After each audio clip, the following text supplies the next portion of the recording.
어떤 회사를 운영하고 있는 대표로서의 주한 씨 플러스 그 회사의 킬러 콘텐츠가 결국에는 아도이잖아요. 네. 그 아도이라고 하는 콘텐츠를 어떻게 성장시키고 성공시켰냐에 대한 노하우 같은 것들을 이야기하는 것도 이제 포인트 중에 하나인 건데 네.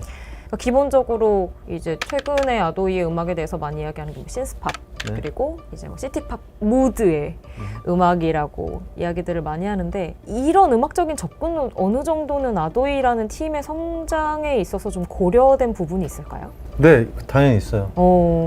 그 전에 뭐 이스턴 사이드킥, 뭐 스모로 전부 다 홍대 안에 바운더리에 갇혀 있었던 것 같아요. 안에 있으면 잘 모르지만 굉장히 작고요. 편협한 부분도 없잖아 많이 있었기 때문에 아도이라는 팀을 하게 되면 홍대 바운더리 밖까지 나가고 싶다라는 생각이 있었어요. 네. 반드시 그래야겠다. 그리고 너무 각각 뮤지션의 에고가 너무 강했던 것 같아요. 내가 하고 싶은 것, 내가 하고 싶은 거를 만들 거야. 그걸 들어줬으면 좋겠어. 이게 멋있는 거야.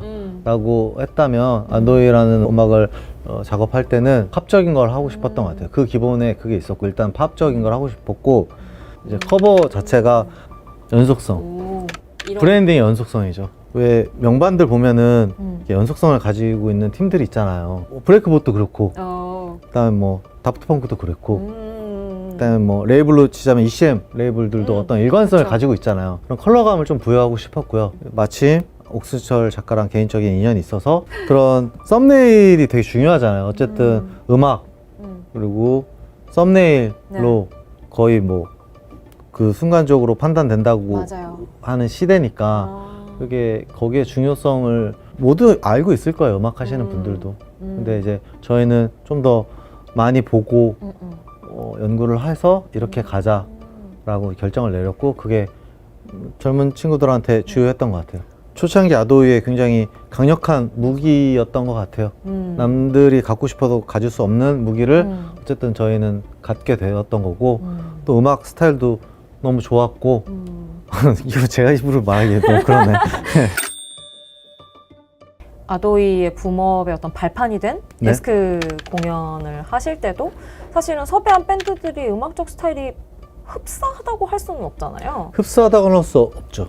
콜라보레이션을 했죠. 아, 세소년, 신혜경, 아도이랑 해서 에스크 맞아요. 1, 2를 하면서 네. 서로 이제 밸리에이션 할 수 있게 만들었던 것 같아요. 그러니까 저희가 처음에 단독 공연 200명을 못 채우는 팀들이었으니까 다들 그러면은 내가 50명 채울 수 있고 네가 50명 채울 수 있고 네가 50명 채울 수 있어. 그럼 세 개 합쳐서 150명 하자.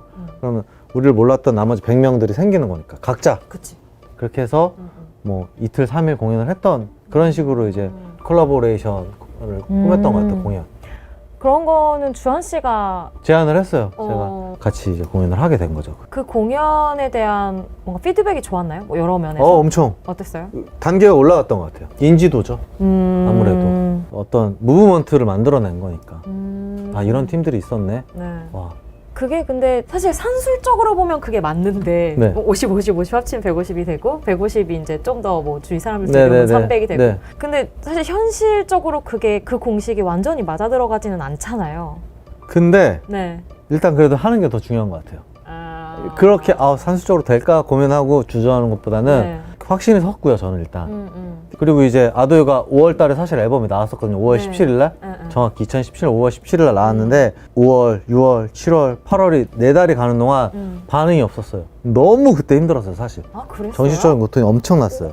사람들 기억에 아도이는 나오자마자부터 엄청 반응이 그게 좋았었던 걸로 오류인데 기억할 텐데. 아, 전혀 진짜? 아니에요. 아, 그랬나? 전혀 아니에요. 이후에 11월 달에 그 K&D 차트에서 1등을 했어요. 그렇게 순위가 올라가고 인지도가 올라간 바탕에는 기획 공연이 있었다고 생각하시는 거예요? 맨 처음엔 첫 단추가 그거였죠. 아... 내부적 정리도 있었고 그리고 네. 이렇게 1등이 되고 12월 달에 에스크를 이제 V홀에서 좀 더 큰 사이즈로 밸류업해서 했던 거죠. 그래서 기획 공연을 몇 번 했는데요. 네. 예를 들면 바로 2000석 공연을 할 수 없으니까 200석 공연을 하고 에스크가 200이었죠. 네, 200석 공연을 3회를 하고 그 다음에 500석 공연을 하고 한 번 하고 다음엔 500석 공연을 3번을 해서 약간 돌다리 두드려보는 심정으로 네네. 검증을 통한 다음에 그 다음에 1500석, 2000석 공연을 하고 단독 공연을 하고 악스에서 이런 식으로 스텝 바이 스텝이 쭉 있었던 것 같고요. 어떻게 하면 좋을까 하다가 이제 더 많은 인풋들을 넣었어요. 어떤 예를 것이요? 들면 그 가로등 배너 같은 것도 홍대에다가 저녁에다 해서 네. 어딜 가든지 볼 수 있게 하고 지하철역 서울 전역에 그런 포스터를 해갖고 붙이는 그런 인풋들, 진짜요? 광고비 예를 들면 네네. 네, 그런 것도 있잖아요. 잘 했습니다. 그러니까 예를 들면 네. 이게 지고 들어가지 않는 세팅을 사실 만들었던 것 같아요. 튠업 출신이거든요, 저희가. 맞아요. 그래서 이제 CJ랑 저희 양대 산맥이 있어요. 음. CJ랑 컨진원이 있는데 아, 저희 지원사업? 스폰이죠. 네. 네. 아니, 생존하려면 정말 필수 불가결한 어떤 맞아요. 것들이기 한국 때문에 인디씬에서는 지금 그쵸 지원이 어쨌든 필요한 곳들이 그래서 그런 어떤 대기업의 수혈과 국가의 수혈을 동시에 징검다리처럼 잘 받으면서 성장을 해왔는데요. 네네.